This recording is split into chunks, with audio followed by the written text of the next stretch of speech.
Hi guys! So, it's me again, Jirin Barnayha at your service. So, for today's video, ang ituturo ko sa inyo, it's all about life insurance na libre lang. As in guys, libre lang, wala kayong babayaran dito.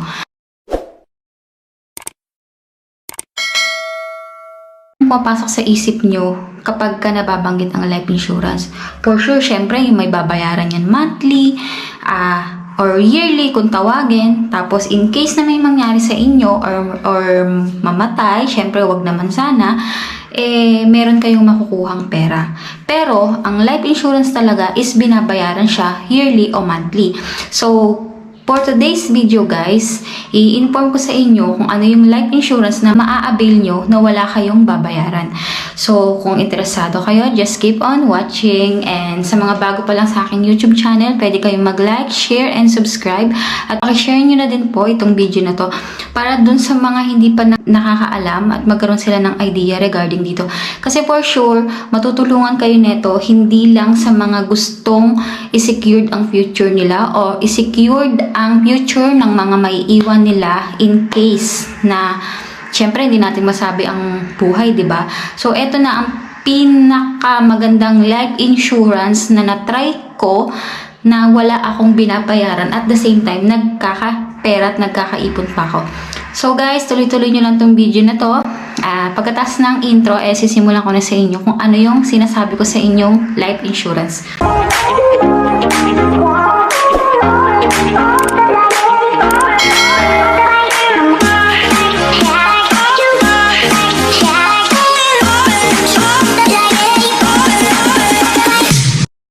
So yun nga guys, ang gusto ko sa inyong i-share na life insurance, ito ay ang life insurance ng CIMB Bank. CIMB Bank guys, ito yung bangko na naka-tie up sa GCash. So paano ba ako nagkaroon ng life insurance na libre lang? Ganito lang po yan.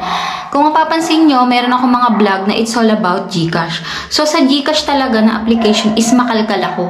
At higit sa lahat, mahilig ako sa mga promotions, ganyan. Lagi akong natingin yan. Ngayon guys, since meron na akong GCash, dapat meron din kayong GCash. Ang gagawin nyo lang po dyan is kailangan fully verified ang inyong GCash. And then po is kailangan lagi nyong ginagamit ang inyong GCash. So dito guys, kung makapapansin nyo yan, ilalagay ko yan. Yung GCash na yan is mapapansin nyo, meron siyang tinatawag na GSave. Ngayon guys, i-click nyo yung GSave na yan, yung baboy na yan. At ang gagawin nyo, dapat may balance ang GCash nyo.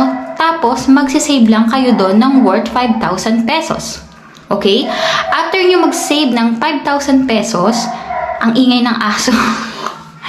After nyo mag-save ng 5,000 pesos, mapupunta yan doon sa savings nyo na baboy, which is yun yung tinatawag ng GCash na GSave. So, yun yung nagiging savings natin. Ngayon guys, paano papasok dito na magkakaroon kayo ng life insurance na libre na wala kayong babayaran? As long as meron kang GSave account na worth 5,000 pesos at i-steady mo yan sa iyong GCash ng 3 buwan. 3 months ha, as in 3 months, hindi mo siya binabawasan. Hindi bumababa dapat ang limit mo ng ipon mo na worth 5,000. So, let's say tapos ka na sa 3 months. After ng 3 months guys, na may ipon ka doon ng 5,000, qualified ka na. Qualified ka na na bigyan ka nila ng life insurance na worth 250,000 ang pinaka-minimum coverage niya. O, san ka pa, diba? Wala kang babayaran na monthly. Dati, nung bago ako mag-Taiwan, ino-operan ako ng Sun Life. Ng agent siya ng Sun Life, ino-operan niya ako ng life insurance na nagkakahalaga siya ng 1,700 monthly. Ganun yung babayaran. Hindi ko nabayaran yun, hindi ako nakagawa ng ganun. Tapos, bigla na lang pala magkakaroon ako ng life insurance na dahil lang nag-iipon ako, nagsisave lang ako ng pera. So, ito nga guys yung proof niyan. Ayan, na-covered na ako ng Sun Life at hindi lang Sun Life guys ha, Sun Life Gold. Ibig sabihin yun yung pinakamataas nilang insurance. Ayan, na-covered na ako niyan. In case na naman mangyari sa akin, ang magkakaroon niya ng ng pera is yung mga beneficiaries ko. Like asawa ko, anak ko, yan. Sila ang makakuha ng pera. So, the more na mas malaki ang iniipon mo, mas malaki ang magiging insurance mo in case na mategi ka or mamatay ka. Dito guys, be practical lang naman tayo, 'di ba? Hindi ko naman binablog to or sinasabi na mamatay tayo ng maaga, ganyan-ganyan. Walang ganong eksena. Kaya lang, in reality, lalo na pag tayo ay nanay na, like me, at meron kang pinapaaral na anak, meron kang anak na sinusuportahan. So, pagdating ng time, hindi natin masasabi yung buhay. Kailangan secured ang future nila. Although, hindi man ganun kalaki ang masisave mo, at least, hindi naman sila yung maiiwanan mo ng walang-wala, di ba? Meron silang panimula para sa sarili nila in case na may mangyari sa parents nila. So, as a parents, dapat ganun ang ginagawa natin na bibigyan natin sila ng security pagdating ng panahon na wala na tayo. So ako guys, ganun ang ginagawa ko. Hindi ako pala ipon sa bangko. Meron akong BDO, meron akong BPI, lahat ng bangko meron ako. Pero tama lang yun na nilalagyan ko. Kasi, etong GCash ko, nung simula nagsisave ako doon, hindi lang siya sa life insurance Hindi lang it's all about life insurance. Siya pa ang may pinakamalaking rebate ng cash kapag sa kanya ka nag-iipon. Mas malaki yung bigay niya. Unlike sa ibang bangko. Pero hindi ko yun isisingit ngayon kasi sa another vlog ko to na ituturo ko sa inyo kung anong bangko ang malaking magbigay ng rebate once na mayroon kang ipon sa kanila. So yun nga guys, makikita nyo yan yung ating yung life insurance ko na yan. So in-email na ako niyan ng Sun Life Gold na meron na akong coverage ng insurance. Ganyan lang po siya kadali guys. Nag-ipon lang ako, nagkaroon na ako ng libreng insurance. 'Di ba? Ang saya-saya ng ganun. Wala kang babayaran monthly, wala kang babayaran yearly, pero ikaw may sarili kang life insurance. Alam naman natin ngayon ang life insurance is literal mong binabayaran. So pagkatapos niyan guys, syempre for sure na is makaka-receive ka ng text. Naka-receive ako ng text, ayan nga yan, na naka-covered ako. Imaginein mo guys, 18,000 pesos. Magkano lang ang savings ko niyan nun? 5,000 lang. Pero meron na akong 18,000 na life insurance. Syempre, tataasan ko pa yan ng tataasan. The more na mag-iipon ako, mas lalaki pa ang aking life insurance, no? So, ganun lang po siya kasi up to 250,000 ang kaya niyang i-cover. Depende doon sa ipon mo. Meron kasi yan silang computation pero hindi ko na i-explain sa inyo kung paano ang computation kasi ang computation na yun is medyo technical at saka yung mga bangko lang ang nakakaalam. Basta ang mahalaga dito, once na meron kang 5,000 na savings at tumagal siya ng 3 buwan sa inyong bangko, automatic magkakaroon ka ng pre-life insurance.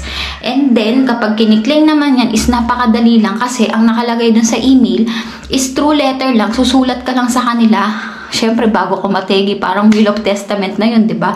Na naka-indicate dun kung sino ang iyong magiging beneficiary. Ganun lang nila kadaling i-claim ang pera. Walang medical record, walang parang death certificate lang. Mas maganda to guys, kasi hindi na nga siya katulad ng ibang life insurance na binabayaran, di ba?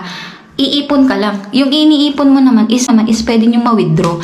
Every time na gusto mo siyang kunin, pwede mo siyang ma-withdraw. Basta make it sure lang na hindi mo siya isi-zero balance na bababa siya sa 5,000. Kasi once na bababa siya sa 5,000, may eliminate ka sa life insurance na ino-offer nila.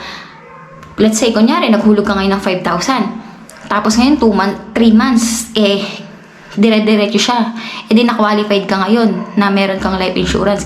And then, pagdating ng 4 na buwan, winidraw mo yung 3,000. So, 2,000 na lang ang natira doon sa savings mo. Mawawala ka sa life insurance. So, kung kailangan, ang maintaining balance nila is 5,000 pesos para magdire-diretso ka yung life insurance mo. So, eto nga yung isang patotoo niyan. Ayan, yung chat na yan.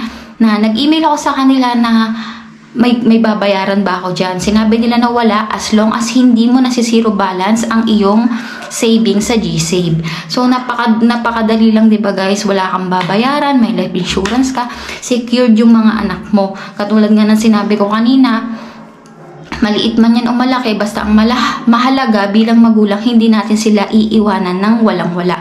So guys, na mga OFW at sa mga parents talaga na naghahanap ng life insurance to secure ang future ng anak nila, at the same time yung sarili natin, kumuha na kayo ng life insurance. Yung iba kasi kumukuha nga, may binabayaran. Eto, nag-ipon ka lang, meron ka ng life insurance, 'di ba? Alam niyo, ang saya-saya ko nga nung nakita ko to. Kasi sa totoo lang, hindi siya nasabi sa akin or may nagsabi sa akin. Mainit eh. Walang nagsabi sa akin. Mahilig lang talaga ako magkalkal ng mga application. Mahilig lang ako magkalkal ng mga promo sa bangko. Like, kunyari, meron akong application ng lahat ng bangko. Kinakalkal ko yan kung ano yung promo nila. At usually sa bangko, guys, wala akong nakikita. Mga BPI, BDO, wala akong nakikita ganyan. Marami ka lang makikita, guys, sa GCash. I-click mo lang yung mga promos nila. Hahanapin mo yung mga promos nila. Meron dun sila, marami silang promos na ino-offer. Tignan nyo kung ano yung magiging fit sa inyo. At yan, pagkakita ko yan ng life insurance, syempre, iniisip ko dyan agad yung anak ko, pamilya ko, ganyan-ganyan. So, kailangan ko silang secured. Mahirap kasi sabihin mo mag-iipon ka lang para sa sarili mo, tapos pagdating mo nadedo ka na, wala ka namang ipon. Paano yung anak mo kung maliit pa, wala man lang pangkain, di ba?